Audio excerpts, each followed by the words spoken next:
Someone introduces themselves. You shake their hand. They say their name clearly, right to your face. And by the time you let go of the handshake, it's gone. Completely gone. Like it never entered your head at all. And then comes the little wave of shame. You think, what is wrong with me? I'm rude. I'm self absorbed. I clearly don't care enough about people to hold on to the one thing that matters most to them their name. Well, here's the thing that story you tell yourself about forgetting names means you are careless or bad with people. It is almost certainly wrong. What's actually is happening in your brain in that very moment is very specific, well studied, that once you understand it, you will never feel bad about it the same way again.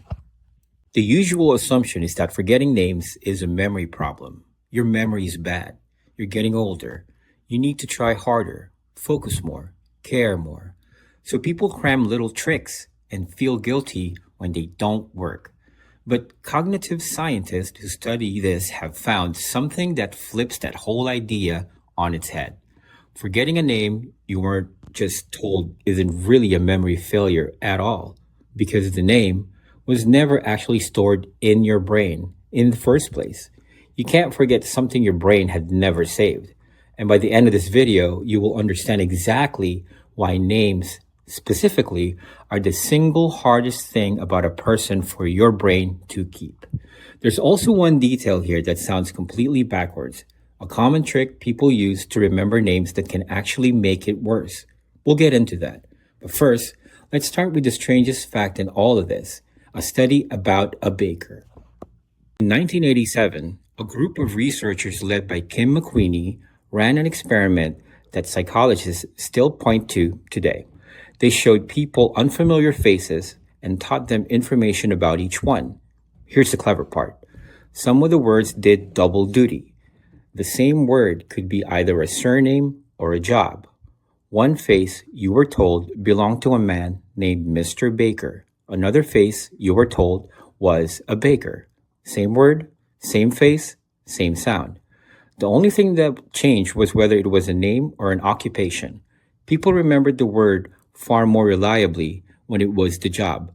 Told the man was Baker. They held on to it. Told his name was Baker. It slipped away. Recalled roughly half as often.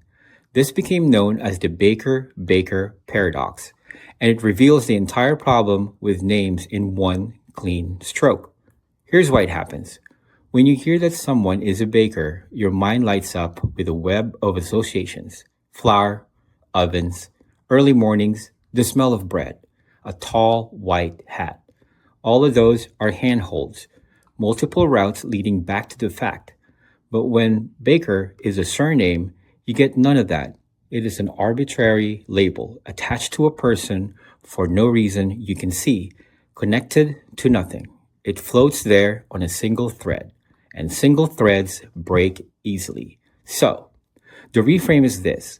You don't forget names because you're careless. You forget them because a name is, by design, the most meaningless piece of information about a person. Your brain is a meaning machine, and a name gives it nothing to hold on to. Now it gets worse, because names don't just lack meaning. They also arrive at the single worst possible moment for your attention. Think about what's actually happening during an introduction.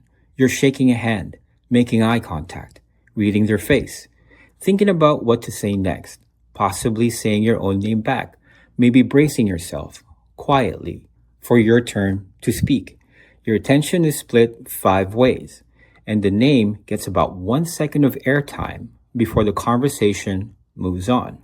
Psychologists has a name for the worst version of this. It's called the next in line effect, first documented by Malcolm Brenner in 1973. He sat people in a circle and had them read words out loud, one by one. Afterward, everyone reliably failed to remember one specific word, the one said right before their own turn.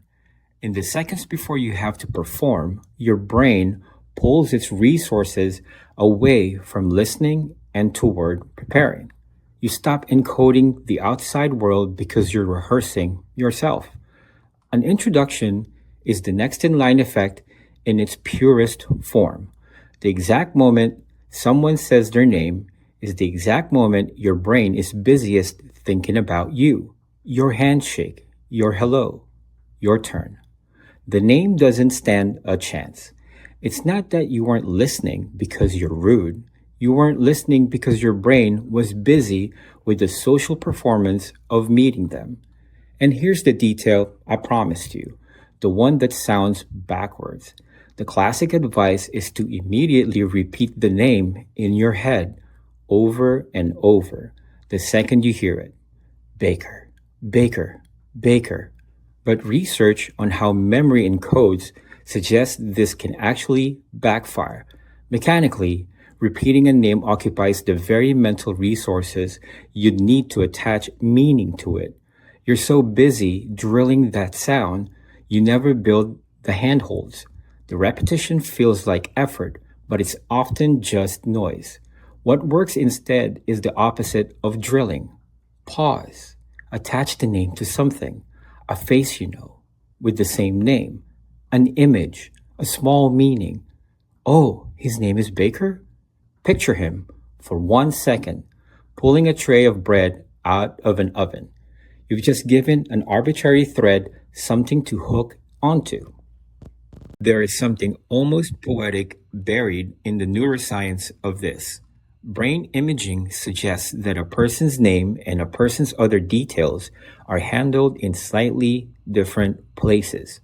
Proper names lean heavily on one specific region of the brain, a narrow and surprisingly fragile pathway.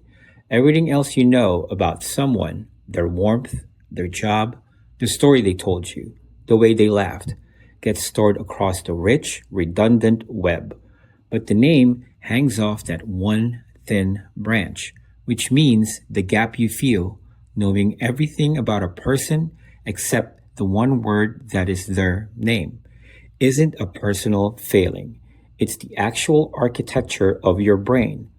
You remember the parts of a person that carry meaning effortlessly because those are the parts that matter to you. The name is the one piece with no meaning attached, so the first thing to fall away. In a strange way, forgetting the name is a sign that your brain prioritized the human being over the label. And this leads to the most relatable, most quietly ridiculous experience of all. You'll remember someone perfectly. You'll remember that they have 2 kids, that they went to Portugal last summer, that they hate cilantro, that they made a joke about their terrible boss. You'll remember the entire texture of who they are, and you will have absolutely no idea what their name is. You know everything except the label. You've stored the whole person and lost that one word. If you've ever nodded through an entire conversation while frantically praying nobody asks you to introduce that person you're talking to, drop it in the comments. I have a feeling the number of people running that exact silent panic is much higher than anyone else lets on. So here is what it all comes down to. Forgetting a name isn't a sign that you're careless or self-absorbed or bad with people. A name is simply the hardest thing about a person for a brain to keep. It has no meaning to hook onto, and it arrives in the one moment your attention is committed to yourself. You didn't forget the name. Most of the time, you never stored it because your brain was busy doing something else entirely, paying attention to the person. The fix isn't to try hard or repeat it like a drill. It's to pause for 1 second and give that empty little word something to hold on to. That's it. That's the whole secret. If the way your mind quietly works fascinates you, there's another video right here that goes even deeper.